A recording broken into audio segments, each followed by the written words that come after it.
Good day everyone. This is the presentation for experiment 9, minor losses in pipe. We are from group 1.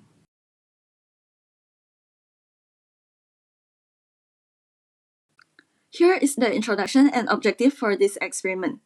Minor losses happen when the water flow is disturbed by things like elbows, valves, or pipe size changes. This disturbance reduces pressure and energy in the system. Unlike major losses, which happen over long straight pipes, minor losses come from fittings and may be small. But in systems with many fittings, they become important. To calculate these losses, we use the loss coefficient, KL, and the velocity head. KL depends on the fitting shape, how fast the water flows, and the pipe diameter. And the objective for this experiment is to determine the loss coefficient and minor head loss in pipe components or fittings for different water flow rates, pipe diameters, and pipe bends. Next, we move on to the theory part. Next is theory. Head loss occurs due to resistance when fluid flows through pipes. There are two types: major losses due to pipe friction, minor losses due to bend, valve expansions, and etc. Applies especially to horizontal pipes, same elevation at both ends. Total head loss, major losses, and minor losses, and also these three from Bernoulli's equation. Next is student expansion and construction. For student expansion, loss based on upstream velocity. For the student construction, loss based on downstream velocity. Loss coefficient for both, KL equals to 1 minus A1 over A2 square. A1 equals to upstream and A2 equals to downstream areas. For continuity and momentum, for the continuity, A1 V1 equals to A2 V2. For the momentum, pressure 1 times A1 times pressure 2 times A2 equals to pressure A2 V2 and delta T. Use this to derive for expansion or construction cases. Bend, elbows, and fittings cause mineral head losses due to flow separation and turbulence. Losses depends mainly on geometry, not fluid type. At high Reynolds number or turbulence flow, KL is constant for a given fitting.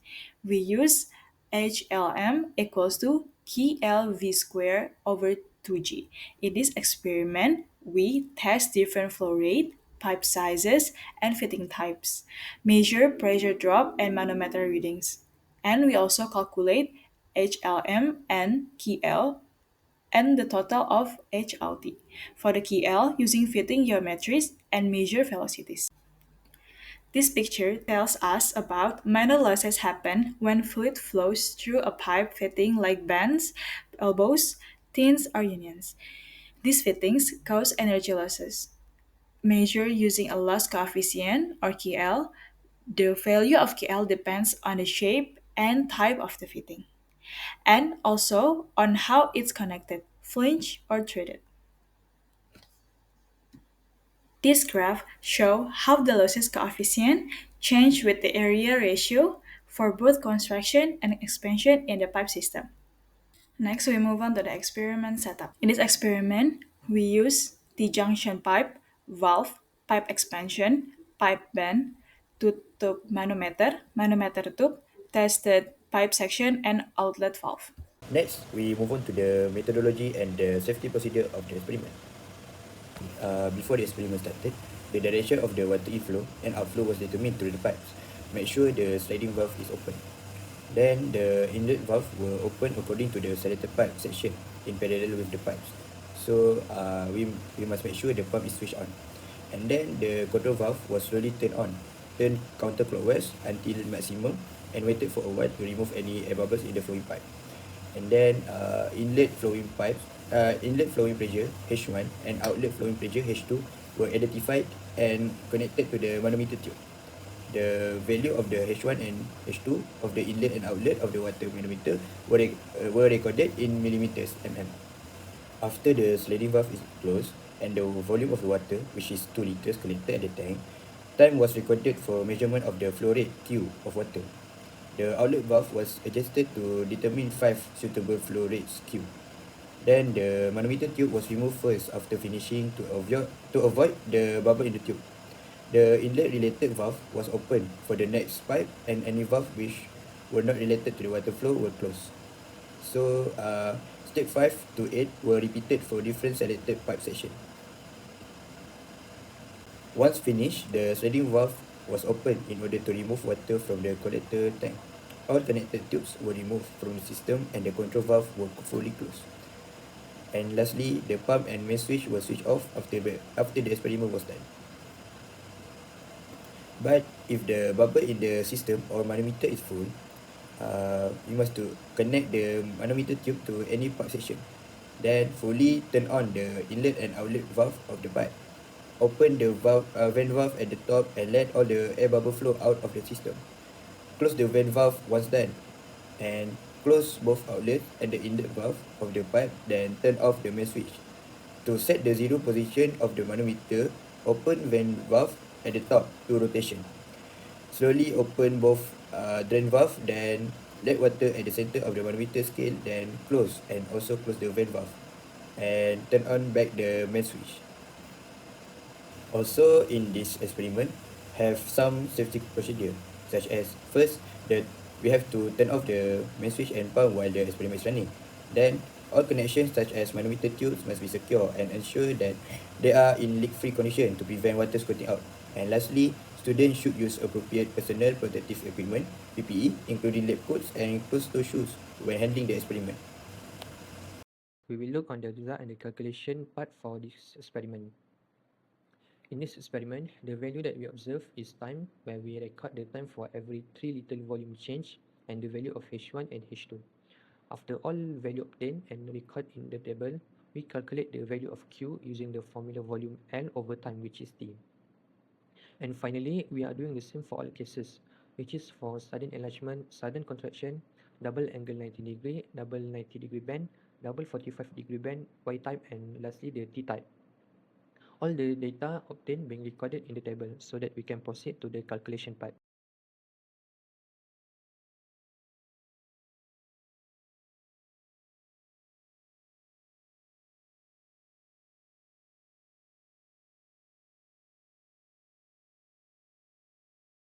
For the calculation part, we start with sudden enlargement case, which is at 30.87 seconds. First, we find a few properties of water at 36 degrees Celsius, which is the density and the viscosity.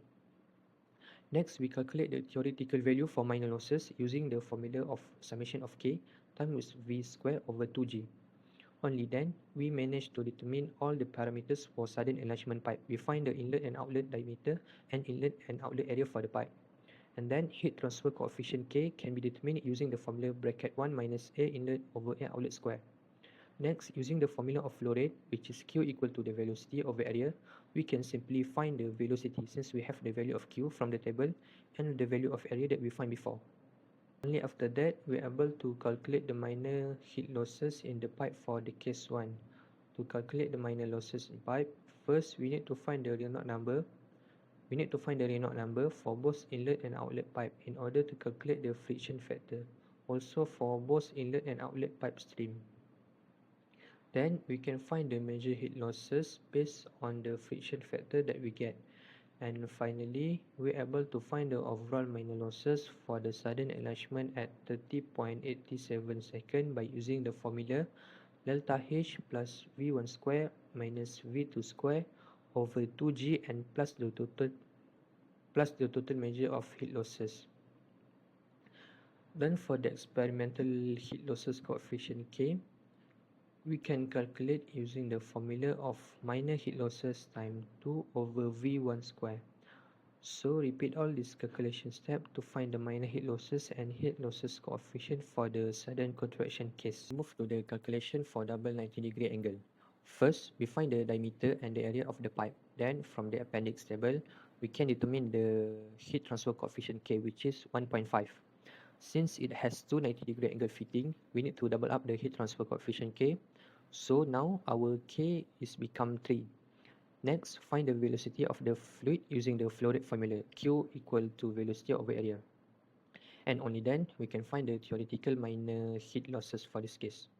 For the calculation of the experimental value minor losses for 90 degree angle pipe, we use the same approach like the other previous cases, where we first find the Reynolds number in order to find the friction factor, and after that, we can calculate our major heat losses. Only for this case, no need to consider for both outlet and inlet streams since there is no sudden enlargement and sudden contraction occur. And finally, we can calculate the minor heat losses and heat transfer coefficient K for other cases using the same calculation step like this. So now let us move into the discussion part. So first we have to calculate the minor head loss and loss coefficient for each of the pipe components or fittings. Noted that the temperature of the flowing medium is 36 degrees Celsius, and also we have to determine the coefficient of friction using the formula of Blassis. The following table and graph shows the theoretical and experimental data for different pipes from the previous calculation.